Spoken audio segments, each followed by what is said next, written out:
پر فلسطین د صهیونیست رژیم یرغل اسرائیل د 2023 کال د اکتوبر میاشتې په ومه پر بېدفاع فلسطینیانو هوایي او ځمکني بریدونه پیل کړل.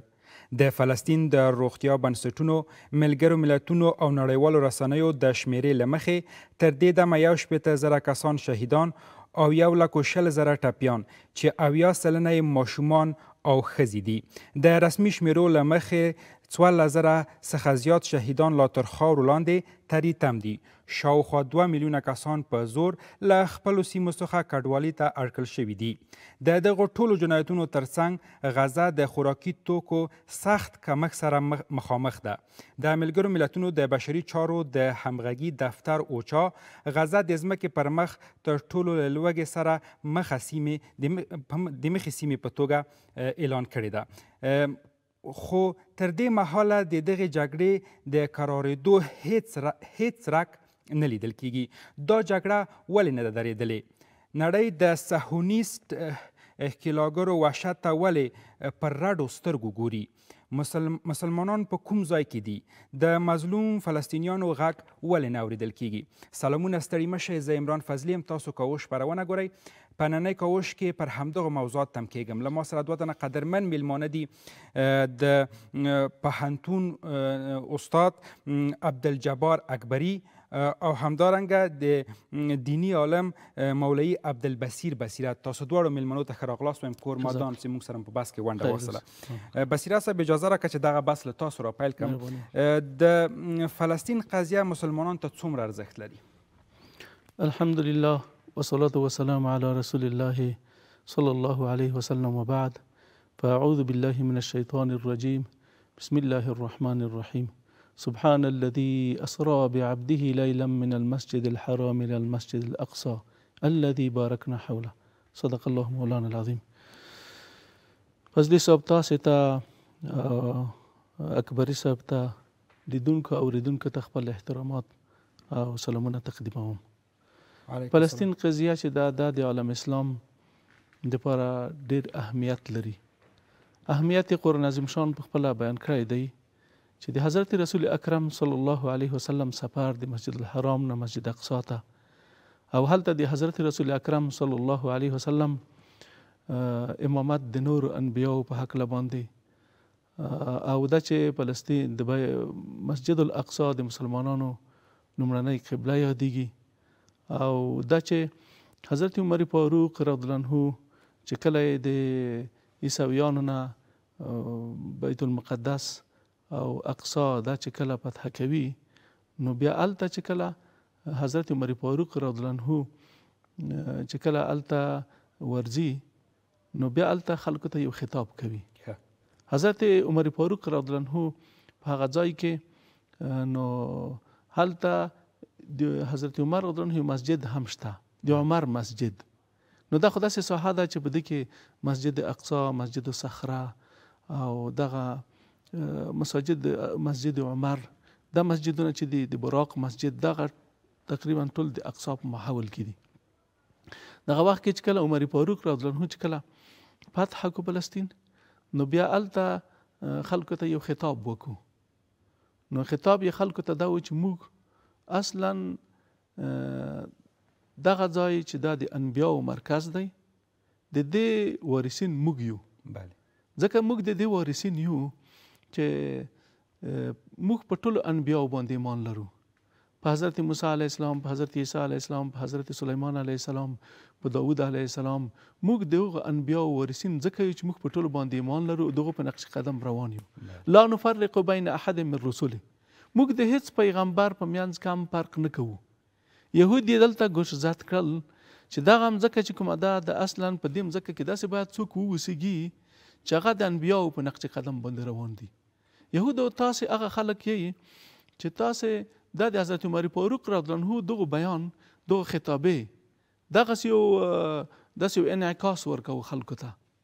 داسې ورکوو چې یهودو تاسو خو هغه خلک یې چې تاسې انبیا په دې ځای کې شهیدان کړي دي، تاسو د انبیاو سره مسخري کړي دي، تاسو پلارونو مسخري کړي دي، او تاسو هغه خلک چې انبیاو حضرت موسی علیه السلام په تاسو ته کوم امر کولو، په هغې باندې تاسو مسخري کولې او دغه امر تاسو نه تعمیلولو. نو اصلا رښتیا هم وراثت د دغه مځکې چې کوم دی دا اصلا د مسلمانانو دی. مولوي صاحب دا کوم وراثت چې د مسلمانانو ته رسېدلی، اوس مسلمانان څه مسؤلیت لري؟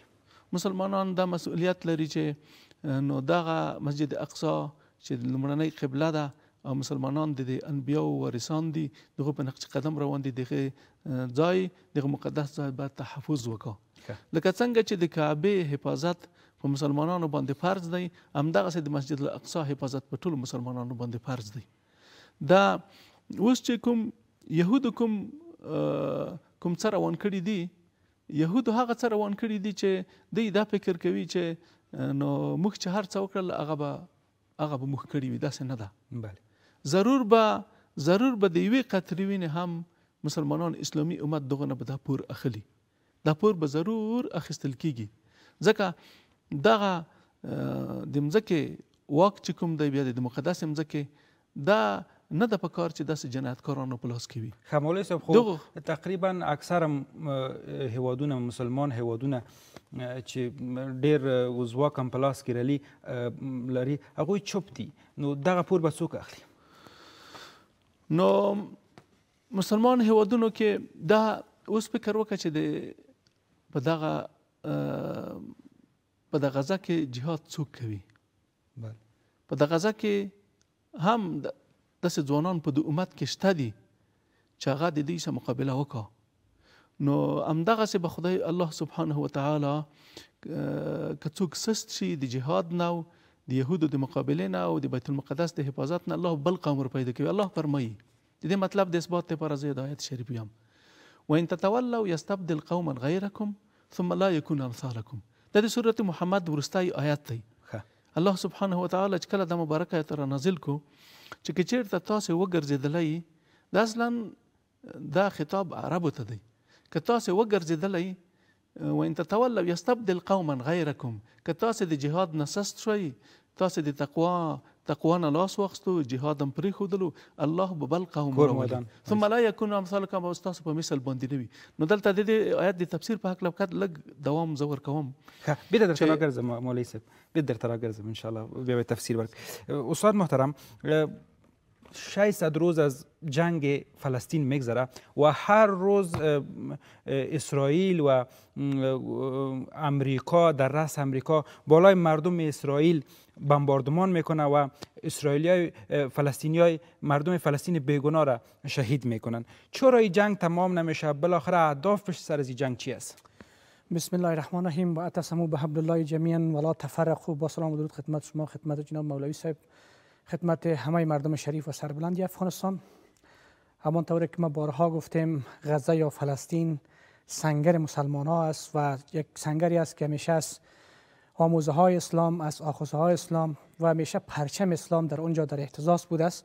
اگر یهود، نصارا و هر گروه متخاصم، متهاجر و هر گروهی که بخواد که مردم فلسطین برگبار بسته کنه و فلسطین تحت سیطره خود داره، ما فکر میکنم که خواب و خیال و محال است تا یک فلسطینی یا یک مسلمان هم در اونجا زنده باشه، از وجب خاک فلسطین حراست و صیانت میکنه. در این جای شکی نیست که جنایتکاران تراز اول، کشورهایی که همیشه داد از انسانیت میزنند، داد از حقوق بشر میزنند، داد از این میزنند که ما دایه یا به اصطلاح کسایی هستیم که بانی حقوق بشر هستیم و پیوسته ما شاهدش هستیم که بالاتر از 1 سال میشه که در سرزمین اسلام به نام غزه یا فلسطین همه روزه انسانای بی‌دفاع، کودکای مظلوم، مادرانی که همیشه پرچم دار اصلی اسلام هستن اونجا سلاخی میشن، برگبار بسته میشن. و تنها چیزی که اکثرا کشورهای مدافع حقوق بشر داره فقط در حد یک اعلامیه، چیزی بیش در قبال مردم غزه نداشته. شما شاهدش هستین که این روزها رژیم صهیونیستی یا رژیم صفاک اسرائیل همه روزه حملات خود هم از طریق هوا و هم از طریق زمین بالای مردم غزه، بالای مردم بی‌دفاع، بالای مردم مسلمان، بالای کسایی که اونا هیچ رفتی به نظامیان ندارن، همه روزه حملات انجام میدن و تومی از هم کودکان خردسالی است که اونا اکثرشان در گهواره هستند. اونا پستان مادران به دهنشان است و بوی شیر از دهنشان میاد، همه روزه سلاخی میشن و جسدهایشان اونجا پرتاب میشن. نه در شفاخانه آرامش دارن، نه در خانه هایشان آرامش دارن، نه در مدارس آرامش دارن. اصلا هیچ آرامش به اندازه یک ذره از سوزن هم در فلسطین دیده نمیشه و ما فکر میکنم که هدف اصلی این کشورهای تراز اول بلخص رژیم صفاک صهیونیستی اسرائیلی است که اینا میخواین که یک انتقام بگیرن از مسلمان‌ها. اینا میخواین که سرزمینایی که اونجا پرچم اسلام در احتزاز است، اونجا همیشه وقت مردم مدافعان اصلی اسلام است، اینا میخواین که اونجا بیرق خود بلند بکنن و به این باور برسن که این سرزمین متعلق به اوناست و اونجا اینا حاکمیت داشته باشند. به او اساس من فکر میکنم که اینا همه چیز در اختیارشان است. شما عملا میدونین که امروز عقبه جنگی اسرائیل کشورهای تراز اول فربه میکنه، عقبه جنگی اسرائیل کشورهای فربه میکنه که عملا داد از این میزنند که مردم غزه یا مردم فلسطین در یک حالت بد بحران بشری اقتصادی قرار میگیرند. با او اساس من فکر میکنم جناب فضلی صاحب که جنایت اصلی را علیه مردم غزه، علیه مسلمانای غزه کسای به اصطلاح متقبل شدن که امروز همه چیز در اختیارشان است، هم جامعه جهانی در اختیارشان است، هم حقوق بشر در اختیارشان است، هم سازمان ملل در گروشان است و همه کشورهای تراز اول امروز در اطراف اینا میپیچند. اکبری صاحب، طرف امریکا، اسرائیل و سازمان ملل متحد معلوم است انتقاد بیشتر روی کشورهای اسلامی است. کشورهای اسلامی چرا خاموش هستند؟ آیا ترسی از امریکا داره یا اینا نمیخواین صدای خود بالا؟ جناب فضلی صاحب، کشورهای اسلامی اکثرا در یک سال که غزه تحت حملات یا بمباردمان های رژیم صفاک صهیونیستی بوده است، این کشورها همیشه وقت مور سکوت اختیار کردند. ما مصداقای اینش میتونیم عربستان سعودی را بگوییم، مصداقای اینش میتونیم کشورهای شیخ نشین بگوییم، کشورهای خلیج بگوییم. اینا همهشان در گرو یا اینا همهشان متاثر از سیاست‌های غرب هستند. اگر اینا واقعا اتحاد یا توحید نظر میان کشورهای اسلامی می بود، امروز کشورهای اسلامی در خوبترین موقعیت‌ها قرار دارند، در خوبترین موقعیت‌های استراتژی. امروز عربستان بهترین نفت اختیارش است، بهترین سلاح در اختیارش است و همه کشورهای اطرافش امروز در به اصطلاح در اطراف عربستان سعودی میپیشه. ولی اینا هیچ کاری نکردند در مردم غزه، همیشه وقت فقط در حد یک اعلامیه نگرانی خود ابراز کردن. ولی ما فکر میکنم که درد مردم غزه را توانش دارن که با مسلمانای فلسطین کمک کنند. اگر جناب فضلی صاحب اینا یک اتحاد، اینا اگر یک همبستگی میان جوامع اسلامی، امروز ما یک به اصطلاح سازمان داریم، سازمان همکاری اسلامی که متشکل از 57 یا 58 کشور هستند در اصل سازمان‌ها و اینا هر کدامشون مدافع حقوق اسلام هستند. اینا اگر هر کدامشون از یک تریبیون امروز نماینده‌های در سازمان ملل دارن، اگر اینا صدا بلند کنند در سازمان ملل، رژیم صفاک صهیونیستی را متهم کنند و سازمان ملل به اصطلاح گویسد کنند و از دستش بگیرن و او را بلندش کنند که وظیفه اصلی شما چی است؟ مدافع از حقوق. مشکل چی است استاد محترم؟ چرا صدا بلند نمی‌کنید؟ مشکل اساسی جناب فضل صاحب دایی است که این کشورها به خاطر منافع استراتژیکشان، به خاطر از اینکه حداقل این کشورها با کشورهای تراز اول هم از لحاظ استراتژیک و هم از لحاظ روابط سیاسی دیپلماتیک روابط حسنه دارن، اینا حراسیونی است که ما با روابط استراتژی ما خراب شود یا روابط اقتصادی ما خراب شود. ولی امروز که کودک در غزه سلاخی میشه، اون مادرها اوج برگوار بسته میشه، همه جوامع اسلامی مورد سقوط اختیار کرده است. بلخص رهبرانی که امروز در رأس کشورهای اسلامی هستند، شما عملا این روزها دیدین که چقدر سر و صدا به داخل افغانستان، تظاهرات را پیاپی از طرف مردم افغانستان، از طرف نظام قانونی برپا شد به خاطر حراست و صیانت از مردم غزه. اگر هر کشور مسلمان، هر کشوری که مدافع اسلام است، اینا صدا بلند میکردن، امروز جامعه جهانی از گذشته کرد به اصطلاح دست به کار میشد، سازمان ملل دست به کار میشد. حداقل رژیم صفاک صهیونیستی به این درک میرسید که جامعه اسلام خاموش نیست در برابر این جنایت‌های نابخشودنی. ما امروز مواد ارتزاقی، مواد خوراکی از بالای مردم غزه قطع کرده، این خودش یک نوع جنایت جنگی است. این یک نوع اینا به اصطلاح جرم سیاسی را مرتکب شدن، خیانت ملی را مرتکب شدن و به او اساس جناب فضلی صاحب تا زمانی که کشورها اتحاد و بسیج خود میان خودشان حفظ نکنند، همهشان از یک تریبیون به خاطر اعاده نبودن به اصطلاح اعلای کلمت الله اینا صدا بلند نکنند، ما فکر میکنیم که غزه بیش از امروز بیشتری به اصطلاح مردم سلاخی میشه و بیشتر شما در تصویر هم دیدین که همه روزه از هوا و زمین حملات به اصطلاح رگبار و حملات راکت پراگنی و توسط چرخبال ها و توسط جیت ها و توسط بلک بورد ها امروزه مردم اوجه برگبار دوباره برمیگردم. مولوی صاحب په بخښنې سره چې مداخله مې وکړه، بس ته به ادامه ورکړو د قرآن کریم د آیې تفسیر به تاسو الله سبحانه وتعالی چې کله د آیت را نازل کړو چې وان تتولوا یستبدل قوما غیرکم، که تاسو وګرځېدلی د جهاد نه او تاسو سستی وکړه او د خپل اسلامي شعایرو دفاع مو ونه کړه، الله به بل قوم راولي ثم لا یکن امثالکم، بیا به هغه ستاسو په مثل باندې نه وي، داسې بې غیرته خلک به نه وي. نو دغه وخت کې صحابه کرامو پوښتنه وکړه چې د الله رسول الله دا به کوم قوم وي چې هغه به جهاد په مخ بیایي، هغه به د اسلام دفاع کوي، هغه به د اسلام د شاعرو نه خپل ځانونه قربانوي، به کوم قوم وي؟ نو سلمان پارس رضی الله عنه د عجم نمایندګي د رسول الله صلی الله علیه وسلم په مجلس کې سلمان پارس کوله. نو نبی علیه السلام ځین روایت کړي چې د په ګونډه لاس کې خو ځنې چې په اوږه باندې لاس کې خو چې هذا و اصحابه، هغه به دا وي او د دوی ملګري به وي. دا هغه قوم دی چې که ایمان په ثریا ستوري پورې تړلی وي لتناله الرجال، دا سړي به هغلته ځانونه ورسوي خامخا.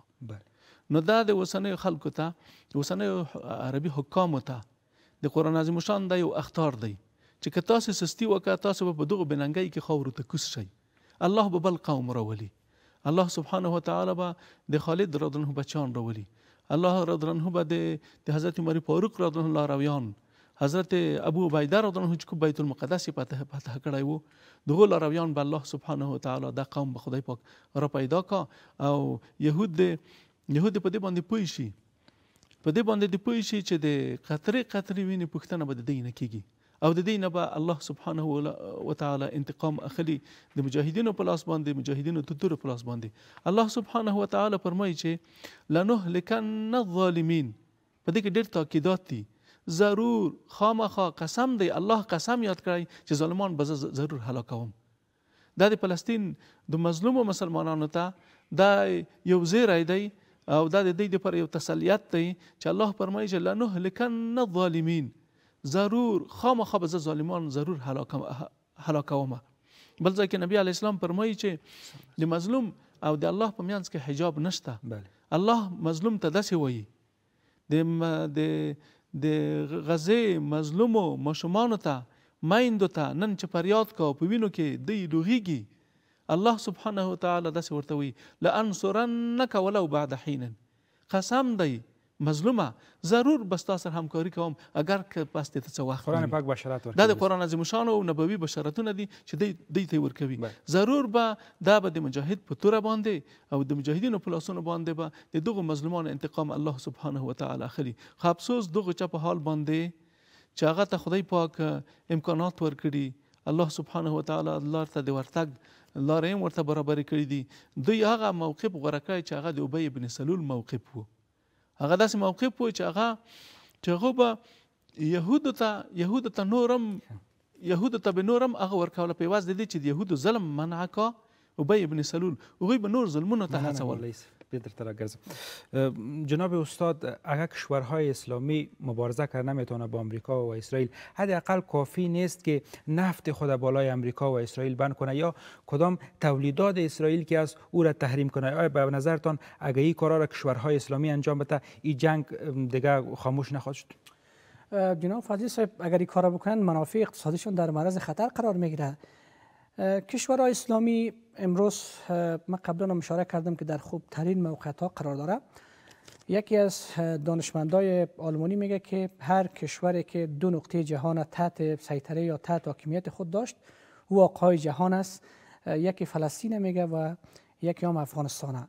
بنان کشورهای تراز اول پیوسته تلاش میکنند که اینمی دو نقطه را تحت حاکمیت خود داشته باشند که از مزایای اصلی این دو نقطه استفاده بکنند. امروز چرا میلیاردها دلار آمریکا میره به غزه سرمایه‌گذاری میکنه، مصرف میکنه در جنگ و سربازای خود میبره در بحیره سیاه. شما شاهدش بودین که در اوایل جنگ 4000 سرباز دلتا فورس خود در بحیره سیاه آورد. کشتی‌های جنگی خود آمریکا در بحیره سیاه اونجا مستقر کرد به خاطر از اینکه از مردم اسرائیل دفاع داشته باشه. خو هدف اصلیش است که از یک منفعت کلان برداره. بنان اکثرا کشورهای تراز اول بالای خاور چشم دوخته، بالاخص بالای فلسطین چشم دوخته است که اگر ما این در حاکمیت خود داشته باشیم طبیعتا کشورهای خاور اکثرشان متاثر از ما میشه. ولی در شرایط کنونی هم امروز کشورهای اسلامی، کشورهایی که اکثرا هم منابع اقتصادی در اختیارشان است، هم منابع به اصطلاح طبیعی در اختیارشان است و هم روابط خوب با ایالات متحده آمریکا و با سایر کشورهای تراز اول دارن، اکثر اینا به اصطلاح مور سکوت اختیار کردن. اینا صدا بلند کردن نمیتونن. اگر اینا واقعا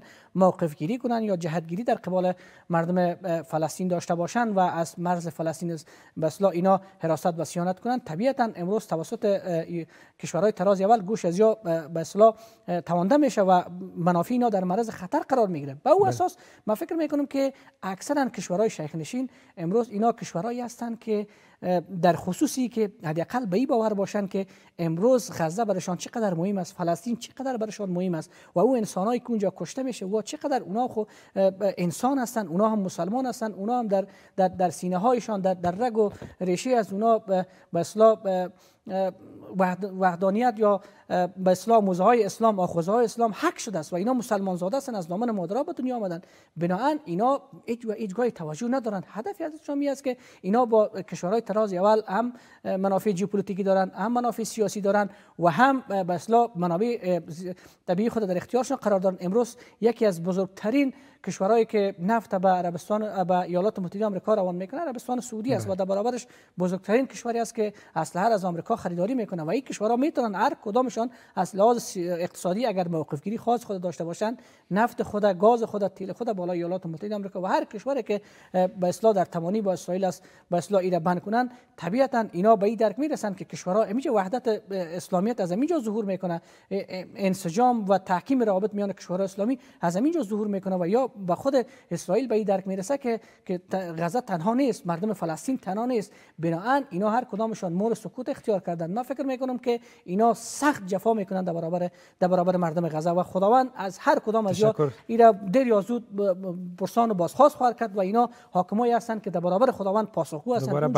همه انسانایی که جناب فضلی صاحب شهید میشن، برگبار بسته میشن، اونا مسلمان هستند. شما وقتی که تصویر میبینین، وقتی که مخروبه های فلسطین میبینین، واقعا هر انسانی باشه اشکش فرو میاد و هر انسان قسی القلبی باشه قلب از او آب میشه به خاطر مردم امروز حتی نان به خوردن نداره، مردم امروز برای ششتن جا نداره، حتی در خیمه هایی که مردم سکونت داشتن خیمه ها را بمباردمان کردن و مردم در شبگاه اینا به قتل رساندن، در روز مردم شهید ساختن و ما فکر میکنم که این خودش بزرگترین جنایت جنگی است که کشورهای تراز اول در حق مردم انجام دادن و بزرگترین جنایت جنگی است که رژیم صفاق صهیونیستی در برابر مردم فلسطین داره انجام میده.